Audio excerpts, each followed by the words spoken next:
IMF کے ساتھ معاہدے میں مزید تاخیر کا خدشہ، پاکستان تاحال نویں جائزے کے تحت IMF کے تحفظات دور نہ کر سکا۔ عالمی مالیاتی فنڈ نے سٹاف سطح پر معاہدے کو رہ جانے والی شرائط پر عمل درآمد سے مشروط کر دیا۔ IMF معاہدے میں تاخیر تکنیکی وجوہات کی بنا پر ہوئی، جلد معاہدے کے لیے مسلسل رابطے میں ہیں۔ IMF نے نیوکلیئر پروگرام سے متعلق کوئی مطالبہ نہیں کیا۔ بیان کو سیاق و سباق سے ہٹ کر موضوع بنایا گیا۔ وزیر خزانہ اسحاق ڈار کا بیان۔ پارلیمنٹ کا مشترکہ اجلاس کل طلب، ریاستی عملداری یقینی بنانے کے لیے اہم فیصلے ہوں گے۔ جوڈیشل کمپلیکس اور سرکاری اہلکاروں پر حملہ کرنے والوں کے خلاف سخت کارروائی کا فیصلہ۔ تحریک انصاف سیاسی جماعت نہیں، تربیت یافتہ عسکریت پسندوں کا جتھا قرار۔ عمران خان اور ان کے ساتھیوں کے ساتھ سلوک سے ترازو کے پلڑے برابر نہ ہونے کا تاثر گہرا ہو رہا ہے۔ ایک ملک میں انصاف کے دو معیار قبول نہیں۔ وزیر اعظم کی زیر صدارت اتحادی جماعتوں کے 6 گھنٹے طویل اجلاس کا اعلامیہ جاری، اداروں اور آرمی چیف کے خلاف مہم کی شدید مذمت۔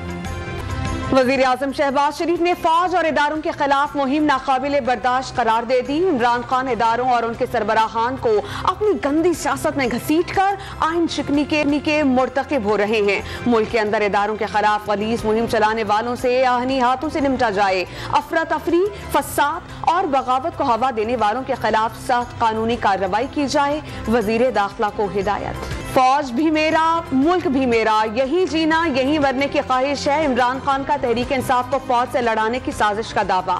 انتشار نہیں، الیکشن چاہتے ہیں۔ بار بار کہا کسی قسم کے ہتھیار نہیں اٹھانے۔ ایسی کیا غلطی کی کہ دہشت گردی کے مقدمات بنا دیے گئے؟ PTI چیئرمین کا سوال۔ عمران خان کا جان خطرے میں ڈال کر عدالتوں میں پیش ہونے کا شکوہ۔ اسلام آباد کی عدالت میں پیشی کے موقع پر تمام اطراف سے کنٹینر سے سڑکوں کو بند کیا گیا۔ پیشی سے روکنے کی کوشش کی گئی، قتل کی سازش کی گئی۔ PTI چیئرمین کا چیف جسٹس آف پاکستان کو خط، تحقیقات کا مطالبہ، ویڈیو لنک کے ذریعے پیشی کی اجازت دینے کی درخواست۔ پنجاب کے نگراں وزیر اعلیٰ کا ریاستی عملداری کے لیے پولیس کو فری ہینڈ دینے کا اعلان۔ ریٹ چیلنج کرنے والوں کے ہاتھ توڑ دیے جائیں گے۔ محسن نقوی کا زمان پاک میں دہشت گردوں کی موجودگی کا دعویٰ۔ تحقیقات کے لیے JIT بنانے کا اعلان۔ فاروق حبیب نے نگراں وزیر اعلیٰ پنجاب کا بیان مینڈیٹ سے تجاوز قرار دے دیا۔ جوڈیشل کمپلیکس میں توڑ پھوڑ کے کیس میں اسد عمر، علی نواز، مراد سعید، شہزاد وسیم اور زلفی بخاری کو عبوری ضمانت منظور۔ لاہور ہائی کورٹ نے شاہ محمود قریشی اور اعظم سواتی کو 4 مقدمات میں حفاظتی ضمانت دے دی۔ اشتعال انگیز تقریر پر فواد چودھری کو 1 اپریل تک عبوری ضمانت مل گئی۔ PTI کے 125 کارکنان کی نظر بندی غیر قانونی قرار۔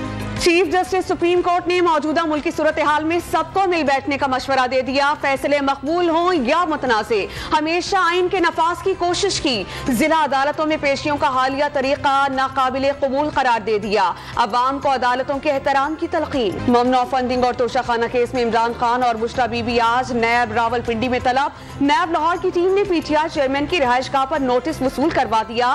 سابق خاتون اول سے 10 کے قریب سوالات کے جوابات مانگے گئے۔ اسلام آباد کی مقامی عدالت میں سابق صدر آصف علی زرداری کے خلاف متنازع بیان کیس کی سماعت آج ہوگی۔ شیخ رشید پر فرد جرم عائد ہونے کا امکان۔ پنجاب اور خیبر پختونخوا اسمبلی کے انتخابات کے معاملے پر چیف الیکشن کمشنر کی زیر صدارت اجلاس۔ انتخابی تیاریوں کا جائزہ، سٹیک ہولڈرز کے مواقف پر شرکاء کو بریفنگ دی گئی۔ آج پھر اجلاس ہوگا۔ بلاول بھٹو نے ضمنی بلدیاتی انتخابات کا شیڈیول مسترد کر دیا۔ عدالت جانے کا اعلان۔ کراچی اور حیدرآباد نے پیپلز پارٹی کا میئر منتخب کرانے کا دعویٰ۔ وزیر خارجہ نے کراچی کے علاقے کورنگی میں امراض قلب اسپتال کا سنگ بنیاد رکھ دیا۔ وزیر اعظم کا موٹر سائیکل والوں کے لیے پیٹرول 50 کی بجائے 100 روپے فی لیٹر سستا کرنے کا حکم۔ بڑی گاڑی والوں کو زیادہ رقم ادا کرنا ہوگی۔ شہباز شریف نے منصوبے پر عمل کے لیے 6 ہفتے کا وقت دے دیا۔ مصدق ملک کی بریفنگ۔ مفت آٹے کی تقسیم شہریوں کے لیے وبال جان بن گئی۔ مظفر گڑھ میں دھکم پیل کے دوران 50 سالہ خاتون گر کر جاں بحق۔ ملتان میں لائن میں کھڑا شخص دل کا دورہ پڑ جانے پر چل بسا۔ سپورٹس گراؤنڈ میں بھگدڑ سے کئی خواتین زخمی۔ ساہیوال میں محکمہ خوراک کے ملازمین اور شہریوں کے درمیان ہاتھا پائی۔ سندھ میں کم آمدنی والے خاندانوں کو سستے آٹے کی فراہمی کا منصوبہ۔ بے نظیر انکم سپورٹ پروگرام میں رجسٹرڈ 78 لاکھ خاندانوں کو 1950 روپے کی سبسڈی دی جائے گی۔ سندھ کابینہ کا آج منظوری دیے جانے کا امکان۔ ایبٹ آباد میں گاڑی پر فائرنگ سے تحصیل ناظم حویلیاں عاطف منصف خان سمیت 11 افراد جاں بحق۔ فائرنگ کے بعد